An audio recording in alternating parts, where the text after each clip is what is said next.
East Asia में स्थित Japan अपने यूनिक कल्चर, रिच हिस्ट्री और एडवांस्ड टेक्नोलॉजी के लिए जाना जाता है। जापान को हर दूसरे दिन प्राकृतिक आपदाओं का सामना करना पड़ता है, लेकिन उसके बाद भी one of the most developed country है। इसी के साथ जापान में कुछ ऐसी चीजें भी होती हैं जो दुनिया में और कहीं नहीं होती। उन्हीं चीजों से आपको ज्वेल ऑफ सीक्रेट्स की इस वीडियो में रूबरू कराने वाला हूँ। नंबर 13, आपने जरूर हॉट स्टीम बाथ या फिर कोल्ड बाथ का नाम तो सुना ही होगा, लेकिन क्या आपने कभी नूडल्स बाथ का नाम सुना है? शायद नहीं, लेकिन जापान के लोगों को नूडल्स और पोर्क सूप में नहाना बेहद पसंद है। जापानीज लोगों का मानना है कि नूडल्स में बाथ लेना स्किन के लिए बहुत फायदेमंद होता है। नंबर 12, आमतौर पर रेस्टोरेंट में एक मेन्यू कार्ड होता है। उस मेन्यू कार्ड में सभी डिशेस का नाम लिखा होता है। ज्यादा से ज्यादा उस डिश की फोटो लगी होती है, लेकिन जापान इस मामले में भी सबसे अलग है।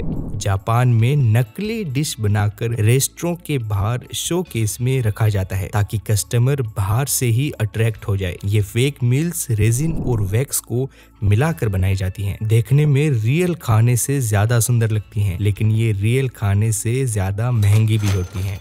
नंबर 11, किटकैट का नाम आपने सुना होगा और किटकैट के 3-4 अलग अलग फ्लेवर से भी आप वाकिफ होंगे, लेकिन जापान में किटकैट के पूरे 300 अजीबो गरीब फ्लेवर्स आते हैं। इस लिस्ट में सबसे ज्यादा सेल होने वाले फ्लेवर्स जैसे कि किटकैट चिली पिपर यानी कि काली मिर्च का फ्लेवर, इसी के साथ शकरकंदी, मक्की, सोयाबीन, वाटरमेलन, मैंगो और किटकैट ग्रीन टी फ्लेवर है। याद रखिए, ऐसे पूरे 300 फ्लेवर्स हैं। नंबर 10, पूरा जापान 4 मेन आइलैंड्स पर बसा है। अब आइलैंड है तो बेशक से यहाँ पर जगह की बड़ी तंगी है, लेकिन जापान के लोगों को अब इसकी आदत हो गई है और वो अपने पूरे स्पेस को अच्छे से यूटिलाइज करने लगे हैं। यहाँ तक के फ्रिज में रखे गोल मटोल तरबूज को भी इन्होंने नहीं बख्शा। अब क्योंकि गोल तरबूज ज्यादा जगह लेता है तो 1978 में एक जापानीज ग्राफिक डिजाइनर ने क्यूब शेप का तरबूज बनाया। फार्मर्स को भी ये आइडिया बहुत पसंद आया। उन्होंने भी तरबूज को एक स्पेशल कंटेनर में उगाना शुरू कर दिया। इससे तरबूज को ट्रांसपोर्ट करने में भी आसानी होती थी और फ्रिज में भी आसानी से फिट आ जाता था।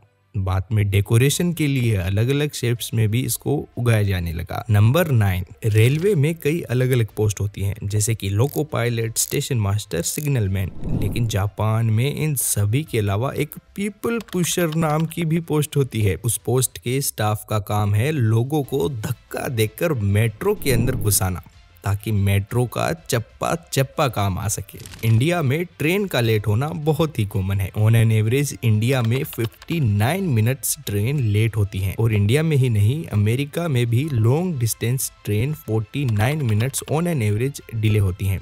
पर जापान तो जापान है, ऑन एन एवरेज यहाँ पर ट्रेन केवल 54 सेकेंड्स डिले होती हैं।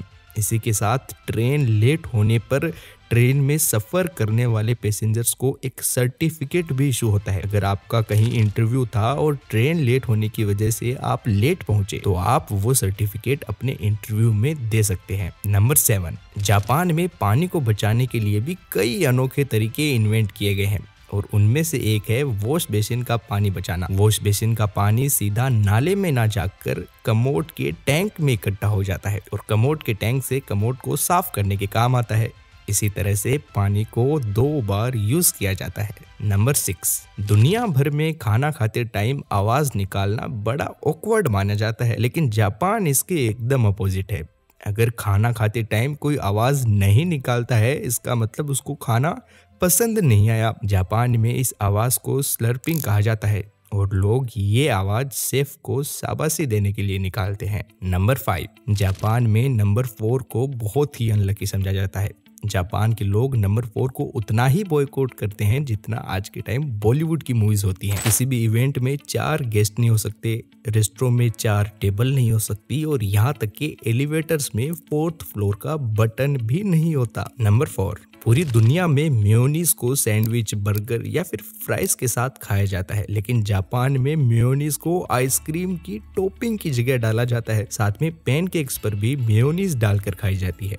नंबर 3, स्कूल या ऑफिस में टेबल पर सो जाने पर बहुत बुरी डांट पड़ती है, लेकिन जापान में टेबल पर सो जाने वाले को शाबाशी मिलती है, उसको मेहनती समझा जाता है। नंबर 2, दुनिया के हर कोने में ट्रैफिक सिग्नल्स की लाइट रेड, येलो और ग्रीन होती है, लेकिन जापान में ग्रीन की जगह ब्लू लाइट होती है। इसके पीछे का राज जापानीज लैंग्वेज में छिपा है। जापानीज में ब्लू और ग्रीन दोनों कलर्स के लिए ब्लू वर्ड का ही इस्तेमाल होता है। पहले जापान में भी ट्रैफिक लाइट्स पर ग्रीन कलर होता था, लेकिन वहाँ के लोग उसको ब्लू कहकर पुकारते थे। फिर 1973 में इंटरनेशनली कंफ्यूजन खत्म करने के लिए ब्लू और ग्रीन के बीच का कलर वहाँ पर लगा दिया गया। और अब आता है नंबर 1। हमारे यहाँ लोग रेस्टोरेंट में अक्सर अकेले बैठकर खाना खाते हैं, लेकिन जापान में अगर आप अकेले बैठकर खाना खा रहे हैं तो आप रेस्टोरेंट के स्टाफ से एक स्टफ कार्टून की डिमांड कर सकते हैं। रेस्टोरेंट का स्टाफ आपके सामने एक स्टफ कार्टून लाकर रख देगा, ताकि अकेले बैठे इंसान का अकेलापन